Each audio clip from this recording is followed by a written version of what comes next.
शैतानिर्रजीम बिस्मिल्लाहिर्रहमानिर्रहीम। स्टेज पे तशरीफ़ फरमा सेक्रेटरी मजलिस बचाव तहरीक अब्दुल खादर साजिद साहब, तहरीक के दीगर ज़िम्मेदारान मजलिस बचाव तहरीक जनाब मीर बशारत अली साहब, बासित साहब, हमारे कुरैशी साहब और हमारे बोधन से आए हुए, आरमूर से आए हुए शेख माजिद साहब और हमारे शेख अमजद साहब। तो आज का ये निज़ामाबाद का आने का मकसद ये है कि आज से 4 दिन पहले, 4 या 5 दिन पहले ये क्या नाम वो मेरी लाल डे तकरीबन एक 20 मकानात जो मकानात बन गए, इसमें लोग रह रहे हैं, वो मकानात को तोड़ा गया और एक 20 ऐसे है जो ओपन प्लाट्स है, उसमें थोड़ी थोड़ी तामीर हुई थी, उनको भी तोड़ा गया। तो सबसे पहले तो ये जिस दिन तोड़े उसी दिन ही मुझे वीडियोस आए, फ़ोटोस आए, तो हम क्या किए कि वहाँ पर यहाँ पर मौजूदा हमारे मीर बशारत अली साहब अवेलेबल थे, वो इमीडिएट स्पॉट पे गए। स्पॉट पे जाने के बाद में वो मालूमात किए। तो पहले तो जो आरडीओ तोड़ने के लिए आए, ये उनको खुद नहीं मालूम था कि ये किस लिए तोड़ रहे हैं बोल के। यानी हर प्रेस वालों के सामने अलग अलग, कलेक्टर साहब का एक बयान है, आरडीओ का एक बयान है, तहसीलदार का एक बयान है। पहले ये बोले कि शिकम लैंड है तोड़े बोल के, फिर बाद में बोल रहे हैं कि गवर्नमेंट लैंड है हम तोड़ रहे बोल के, फिर बाद में बोले कि पट्टे डुप्लीकेट है इसलिए हम तोड़ रहे बोले। फिर आज मैं जब गया स्पॉट पे जाके देखने के बाद में ये पता चला कि कोई ऐसे मकानात है, छोड़ दीजिए, ऐसे मकानात है जो इंदिरम्मा हाउसिंग स्कीम के तहत 1999 में दिया गया था। ये तकरीबन एक 12 ऐसे मकानात है जो बिल्कुल तोड़ दिए, तहस नहस कर दिए। एक शख्स जो है नाबीना है वहाँ पर, तो नाबीना शख्स का भी मकान तोड़ दिए। वो बेचारा अभी भी उसको ये नहीं मालूम कि उसका मकान तोड़ दिए, वो मलबे में बैठा हुआ था। वो जब मैं गया, जब कुछ नाम है बेचारे का, गैर मुस्लिम है।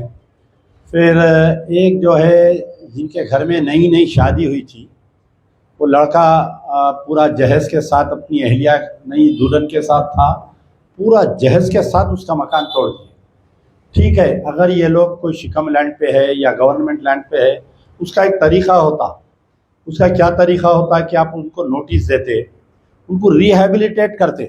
गरीब आदमी हैं कि वो जाएंगा कहाँ बताइए आप। वो ना घर का किराया दे सकता, वो ना कुछ कर सकता, और मामूली सी ठेले बंडी वाले, मिस्त्री, वड्डर, मजदूर, ऐसे लोग हैं वहाँ पर। तो ऐसे लोग जो है तकरीबन साल 2 साल पैसे जमा किए। पैसे जमा करने के बाद में ये लोग जो है वहाँ पर वहाँ पर ज़मीन ख़रीदे।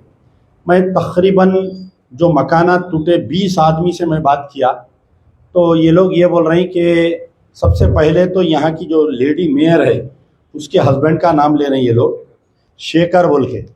हर जगह शेखर शेखर शेखर चल रहा है नाम। फिर उसके बाद में एक नाम ले रहे हैं मोहम्मद बोलकर। और वो लोग तो बास लेडीज़ के साथ तो बदतमीज़ी भी किया कि वक्त पर पैसे नहीं देने की वजह से बहुत बदतमीज़ी किया बोल के कुछ मैं बोल नहीं सकता। यानी बहुत शर्मिंदगी की बात है जो मेरे सामने लेडीज़ कुछ सुनाए कि पैसे नहीं देने की सूरत पर उनके साथ क्या हरकत की गई। फिर और 4 नाम आ रहे हैं उसके अंदर। और क्या 4 नाम है सब? वो नहीं, एक का मकसद ये है कि इसमें कुछ लोगों को डुप्लीकेट पट्टे बना के दिए। तो अब आप देखिए, डुप्लीकेट पट्टा बना के देना है, बहुत बड़ा जुर्म है ये। इसके तहत तो फौरी उसको पीडी एक्ट डाल के 2-3 साल तक उसको जेल में रखना चाहिए। और ये निज़ामाबाद में पहली मर्तबा नहीं हो रहा। हर थोड़े दिन को ये शिकायत आती कि डुप्लीकेट पट्टे बना के दे रहे हैं, डुप्लीकेट पट्टे बना के दे रही, डुप्लीकेट पट्टे बना के दे रहे हैं बोलकर। ये तकरीबन निज़ामाबाद में आम है ये बात यहाँ पर। तो इसमें यह हुआ कि अभी तक भी कोई बोल रहे हैं केस रजिस्टर हुआ, कोई नहीं हुआ। अब यहाँ पर 2 लोग जिम्मेदार हैं। अब रूलिंग पार्टी कांग्रेस की है, तो सबसे पहले यहाँ के जो कंटेस्टेड कैंडिडेट है मोहम्मद अली शब्बीर साहब, मेरी उनसे गुजारिश है सीनियर पॉलिटिशियन हैं और तकरीबन 2 मरतबा शायद फुल टर्म मंत्री करे हुए हैं। लास्ट टाइम यूनाइटेड आंध्रा में नंबर 2 थे कैबिनेट में। लेकिन यहाँ पर निज़ामाबाद में बहुत बड़ा नुकसान हुआ, क्योंकि यहाँ पर कुछ वोट मुस्लिम वोट जो है बीआरएस को गए और कुछ वोट जो है मुस्लिम वोट कांग्रेस को गए। तो यहाँ पर जो वोट मुस्लिम्स को गए, ये लोग जो है बहुत बड़ा नुकसान खुद का कर लिए और दूसरों का भी कर लिए। वरना अगर यहाँ से मोहम्मद अली शब्बीर जीतते तो मुझे यकीन है कि वो डिप्टी चीफ मिनिस्टर रहते और विथ होम पोर्टफोलियो रहते या रेवेन्यू पोर्टफोलियो होते, आज ये हरकत नहीं होती है घरा तोड़ने की।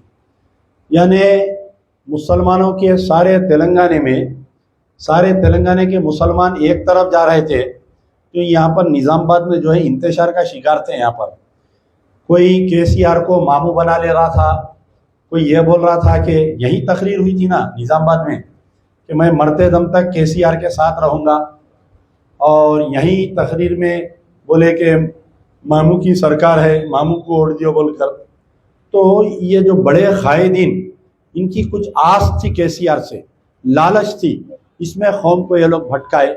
वरना आज निज़ामाबाद के मुसलमान फ़ख्र से ये बोल सकते थे कि हम निज़ामाबाद के हैं और इस रियासत का डिप्टी चीफ मिनिस्टर हमने इलेक्ट करके भेजा है। यहाँ का रियासत का होम मिनिस्टर, रेवेन्यू मिनिस्टर वो हमारा है। यहाँ पर निज़ामाबाद वाले किंग मेकर की सूरत में रहते थे अगर मोहम्मद अली शब्बीर को आप लोग जिता देते। इख्तिलाफात अपनी जगह, लेकिन जब इलेक्शन आता है तो मुत्तहिदा तौर पर मुसलमान वोट देना चाहिए। तो बहरहाल जो गुजर गई, देखिए आप, इसकी वजह से क्या हुआ कि बीजेपी आप लोगों के ऊपर मुसल्लत हो गई। आप तस्वुर नहीं कर सकते कि बीजेपी का एमएलए यहाँ से जीतेगा बोलकर। ये बीजेपी की और बीआरएस की साजिश थी जो यहाँ से जो है मोहम्मद अली शब्बीर को हराया गया। तो बहरहाल ये एक था। और एक दूसरा एक बहुत ही इम्पोर्टेंट सीनियर कांग्रेस अब जो वाइस प्रेसिडेंट है महेश गौड़ साहब यहाँ पर एमएलसी है।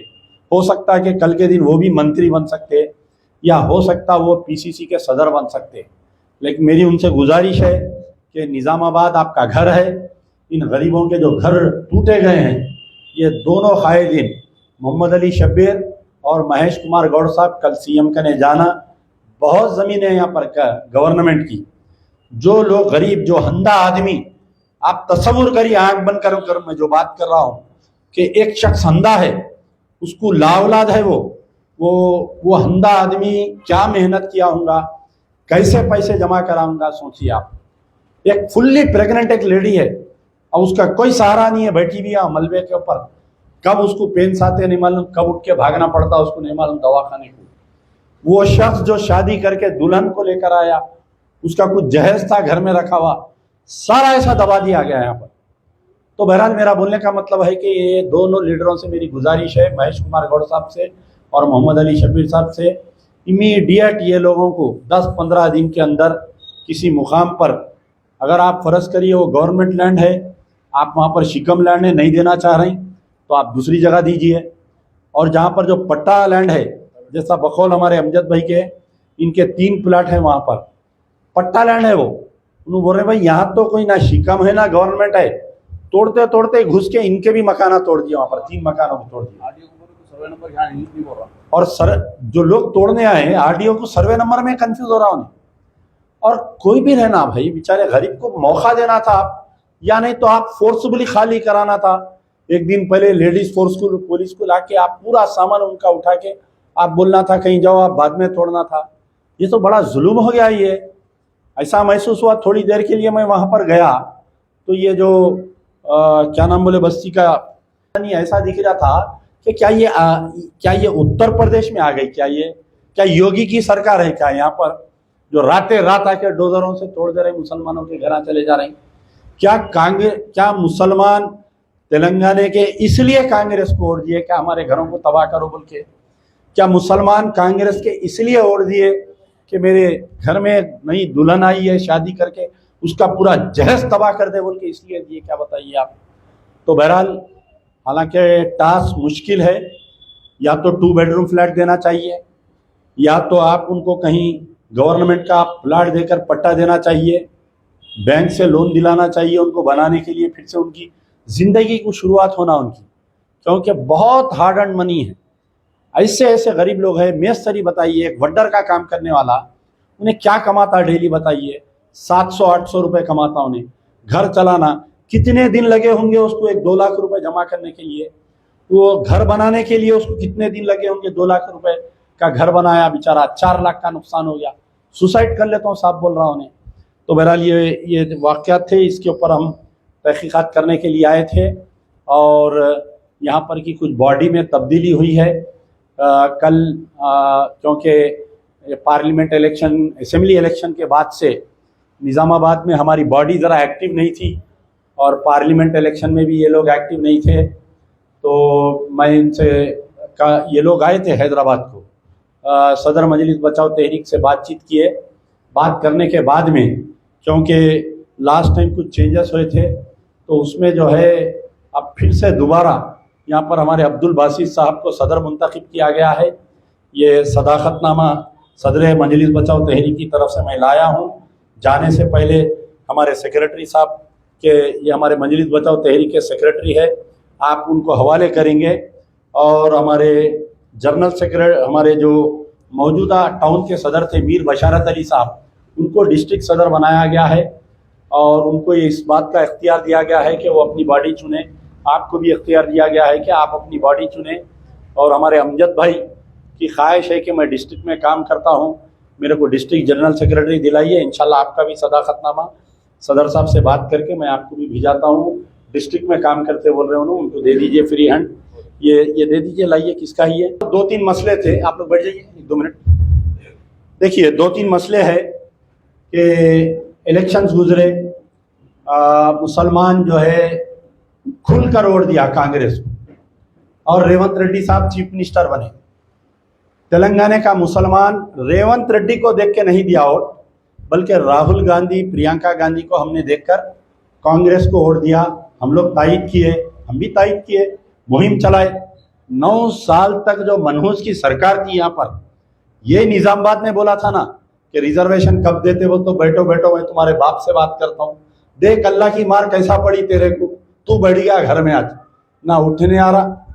एक तो पूरे तेलंगाना के मुसलमान जो है 9 साल तक जो बीआरएस में जुल्म और सितम किया गया, तो बीआरएस का जुल्म सितम हम सहकर बदजन थे। कहीं आलेर के इनकाउंटर के नाम पर मुसलमानों को शहीद किया गया, तो कहीं मुस्तफ़ा उद्दीन के आर्मी गैरिसन में उसको कत्ल किया गया। कई केसेस बुक किए गए 9 साल में। 9 साल में कई मसाजिद को शहीद किया गया, चाहे वो कुत्तागुड़म की मस्जिद रही है, या आपके एक खाना मस्जिद रही है, सेक्रेटेरिएट के 2 मसाजिद है, शमशाबाद की 1 मसाजिद है। ऐसा करके जो है पूरे 9 साल में तकरीबन 9 मसाजिद और कई आशुर खानों को और कई कब्रस्तानों को तबाह किया गया। तो इससे हम बदजन थे, और इसलिए मुसलमान ने ये चाह रहे थे कि एक मजबूत सरकार आए तेलंगाना में, और 1 साइडेड वोट दिए। लेकिन बड़े अफसोस की बात है कि 8 महीने का अरसा हो गया, 8 महीने का अरसा हो गया, आपके पास ना कोई मुसलमान एमएलए है, ना मुसलमान राज्यसभा एमपी है आपके ने, ना मुसलमान राज्यसभा है। आप देखिए कांग्रेस जो 5 टिकट दी थी, ये 5 की हारने की वजह भी खुद कांग्रेस है। अगर मोहम्मद अली शब्बीर को जो लास्ट मोमेंट में टिकट का ऐलान करे, अगर 1-2 महीने पहले, 1 महीना पहले अगर मोहम्मद अली शब्बीर को निज़ामाबाद से आपको लड़ना है बोल के ऐलान कर देते, तो 100% मोहम्मद अली शब्बीर जीतते। मोहम्मद अली शब्बीर का सियासी अखाड़ा कामारेड्डी है, लेकिन ऐन वक्त पे रेवंत रेड्डी आ गए वहाँ पर कि मैं लड़ता हूँ बोलकर। रेवंत रेड्डी कोई दूसरे मुकाम पर नहीं गए, तो शब्बीर अली का ऐसा हुआ। अजहरुद्दीन को आप टिकट दिए, वहाँ के कौन हराए आपको मालूम है कि वहाँ पर जाकर एक सियासी जमात के लोग कारपोरेटर को डाल दिए, अजहरुद्दीन को वहाँ से हराए। अब दूसरे जो जैसा फेरोज खां की हार है, तो ऐसा जो 4-5 दिए थे, तो होना तो ये चाहिए था कि जब रेवंत रेड्डी जब चीफ मिनिस्टर बन रहे थे, तो इमीडिएट एक कोई सीनियर आपके कांग्रेसी को आप मिनिस्ट्री में ले लेना था। मिनिस्ट्री में लेने के बाद में मिनिस्ट्री में लेने के बाद में 6 महीने तक टाइम रहता, उसको आप एमएलए या एमएलसी बना सकते थे। आपकी नीयत में खोट है, रेवंत रेड्डी की नीयत में खोट है, राहुल गांधी की नीयत में खोट है, सोनिया गांधी की नीयत में खोट है, प्रियंका गांधी की नीयत में खोट है कि उन्होंने किसी मुस्लिम मंत्री को नहीं लिया। आप देखिए आज कितनी बुरी हालत हो गई तेलंगाना में मुसलमानों की। 40 चेयरमैन बटे, 40 में सिर्फ एक मुसलमान है, सीट कारपोरेशन का एक मुसलमान चेयरमैन है वहां पर। बड़े अफसोस की बात है कि उम्मीदें बहुत थी कांग्रेस से। मैं आज पूरे डिस्ट्रिक्ट जाकर इनको एक्सपोज कर रहा हूं कि ये लोग भी जो है कोई दूध के धुले हुए नहीं है। तो आपने नहीं लिया। उसके बाद में 2 एमएलसी का मौका आया। एक आप जो है जो एमएलए कोटे में एमएलसी इलेक्ट होता है, एक बालमुरी वेंकट को दे दिए, एक और एक किसी को दे दिए आप एमएलसी। फिर और ये गवर्नर कोटे में आए तो एक आमिर अली खां को दिए है। अभी तक भी उनको क्या है, उनको मिनिस्टर बनाते या नहीं बनाते ये नहीं मालूम। राज्यसभा आया साहब, 2 राज्यसभा आए, एक मुसलमान को देना था। आप क्या हम इतने गए गुजरे हो गए? क्या हम खाली कूली है, सामान उठा के फिरना हम जिंदगी भर? खाली हमारा काम है वोट देना, घर में बैठ जाना कांग्रेस को। फिर एक राज्यसभा आया जो केशव राव इस्तीफा करे सो, उसमें आप एक मुसलमान को दे सकते थे, नहीं दिए। 40 चेयरमैन बटे, आप एक मुसलमान को दिए खाली सीट कारपोरेशन का 39, पूरे रेडियो को बांट दिया आप। जुल्म की इंतहा सेटविन में हमेशा जो है एक मुसलमान चेयरमैन रहता सेटविन में, वहां पर भी लाके कोई राजगोपाल के कोई साड़ू को लाके वहां पर या समधी को लाके डाल दिए, उसको लाके ओल्ड सिटी में बिठा दिए। आप बताइए सेटविन जो है डॉक्टर चन्ना रेड्डी के दौर में ये गाजी मिल्लत अमानुल्लाह खान साहब नुमाइंदगी करके सेटविन फॉर्म किए थे ताकि मुसलमान लड़के लड़कियां वहां पर आईटी की प्रोफेशनल्स बने, ट्रेनिंग ले, ताकि वो बाहर जाए तो सेटविन के सर्टिफिकेट में उनको जॉब मिलता था। आज कई गल्फ में ऐसे लोग हैं बड़े बड़े पोस्टों में जो सेटविन में ट्रेनिंग लिए, आप लाके वहां पर एक रेड्डी को बिठा दिया एज ए चेयरमैन। आप बताइए, आप पूरा सेटविन को वो कर दिया, आप कुप्पा कर दिए। 8 महीने में मेरे पास ऑन रिकॉर्ड है, डायरी के साथ बोल सकता हूं मैं कि आप बोधन के करीब में एक वेलपुर है, वहां पर वेलपुर मुकाम में ये निजामाबाद का एमपी घुस के वहां पर खबरस्तान में पूजा करता है उन्हें वहां पर, और वहां पर मंदिर बनाने की कोशिश की जा रही है। वेलपुर के मुसलमानों का समाजी बायकाट का ऐलान किया गया, ये बीजेपी की तरफ से। मुसलमान की दुकान से कुछ नहीं खरीदना, मुसलमान के रिक्शे वाले के साथ नहीं जाना, मुसलमान के ऑटो में नहीं बैठना। आज तकरीबन 4-5 महीने से वेलपुर में जो है मुसलमानों का बायकाट किया जा रहा है। हुकूमत खामोश बैठी हुई है, अभी भी वैसी हालत है, कहते देखो लोग बोल रहे हैं वहां पर। तो इससे पहले मेरा बोलने का मतलब कि एक एमपी की इतनी हिम्मत हो गई कि उन्हें जाके वहां पर ऐलान कर रहा। ये निजामाबाद से पहले एक जो लास्ट चेक पोस्ट आता, उसका नाम क्या है वो खबरस्तान का? इंदलवाई में मुसलमानों का खबरस्तान है। ये जो है वहां पर कोई 2 साहब थे, वो खबरस्तान के लिए जो जगह कम पड़ रही थी, तो मस्जिद के कमेटी के 2 साहब जाती पैसे से जमीन खरीदे, हो जमीन खरीद के खबरस्तान के लिए वक्फ किए। वहां पर कोई SC ST वाले लाके पूजा करके मंदिर बना दिए, वहां तदफीन बंद हो गई। फिर उसके बाद में आपके संगारेड्डी में फिसाद हुआ। ये जो राम मंदिर का इनाग्रेशन के दिन जो जुलूस निकाले, संगारेड्डी में फिसाद हुआ, घर बैठे सो लोगों पे हमला करे, दुकान जला दिए, एक कपड़े की दुकान जला दिए। अरे हम पे हमला, हमारे साथ नाइंसाफी, हमारे बच्चे जेल को गए। जंगी चरले का वाकया है, तकरीब पूरा रमजान बच्चे जेल में थे, वहां पर पूरा रमजान बच्चे जेल में थे। फिर आपके और एक कहीं महबूब नगर में रात में बेचारे नमाज पढ़ा के आ रहे थे, उनके ऊपर हमला हुआ, उनको मारे उनके ऊपर। तो मेरा बोलने का मतलब यह है कि कांग्रेस के साथ हमारी जो उम्मीदें थी, ना तो आप मुस्लिम मिनिस्टर दिए, ना तो आपके ने मुस्लिम MLA है, ना तो आपके ने मुस्लिम MP है, ना तो आपके पास मुसलमान चेयरमैन है, ना तो आप फिर ऊपर से ये 18 टोटल 18 कम्युनल राइट्स है जो ऊपर, जहां पर ये मुस्लिम्स के ऊपर अटैक हुआ। नलगुंडे के करीब में नारकेटपल्ली बोल के एक मुकाम है, ये जो राम मंदिर का इनाग्रेशन का एक दिन पहले रात में मस्जिद की जमीन पे आके पूजा कर दिए, वहां पर पुलिस खामोश तमाशा है, उल्टा लेके जाके कमेटी वालों को केस में बुक कर दी। तो क्या हो रहा क्या है बताइए आप। क्या ये रेवंत रेड्डी की सरकार है या कोई योगी की सरकार है? यहाँ पर बताइए आप। फिर हम सपोर्ट करें ना साहब? पूरे हमारे उलमा मशाइखीन रोड पे निकल के वोट की भीख मांगे आपके वास्ते, एमएलए में आपको कामयाब करे, एमपी में आपको कामयाब करे। तो बहरहाल मेरा बोलने का मतलब यह है कि ये जो कांग्रेस की सरकार, हम जितना उम्मीदों पे थे वो उम्मीदों पे नहीं है।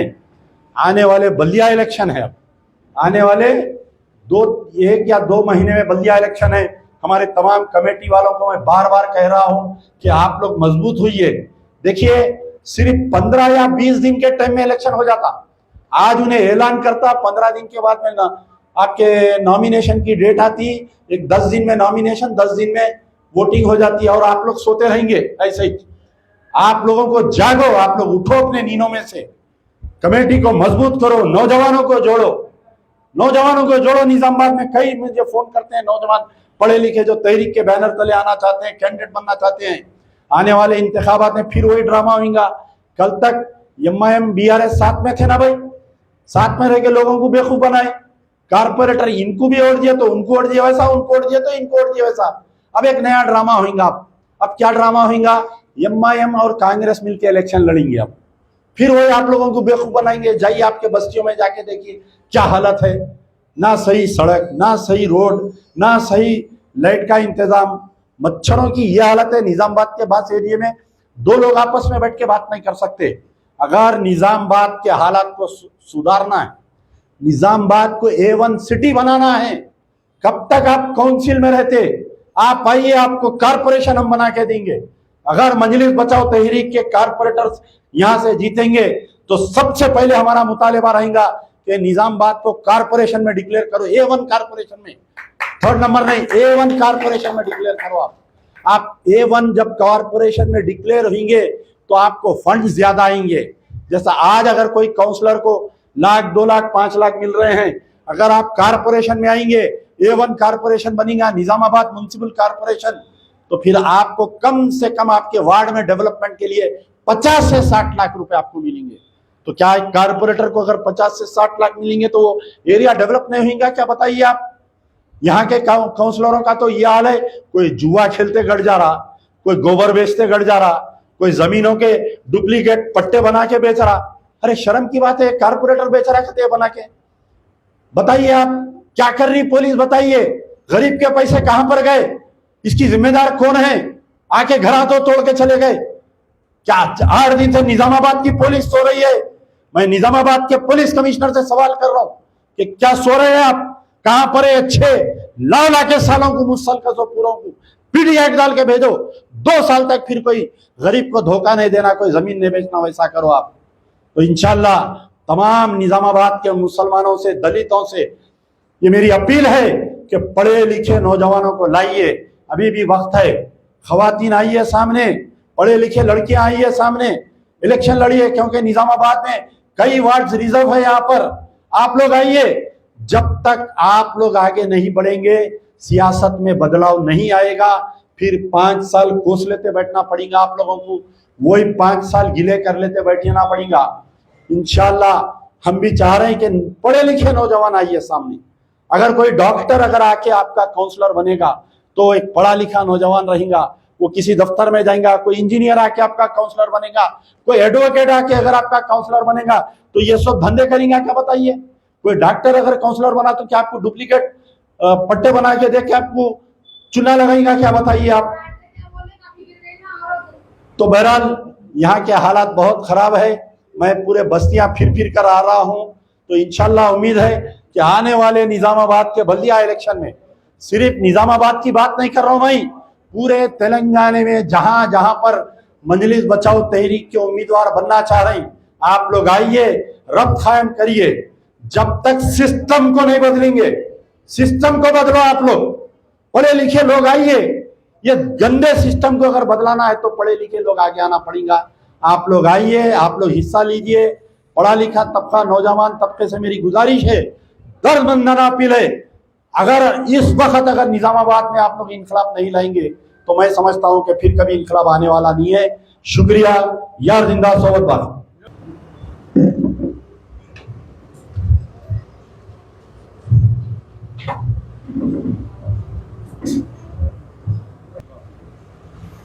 समझे ना। हाँ अभी 4 किलो के अलावा भी सारे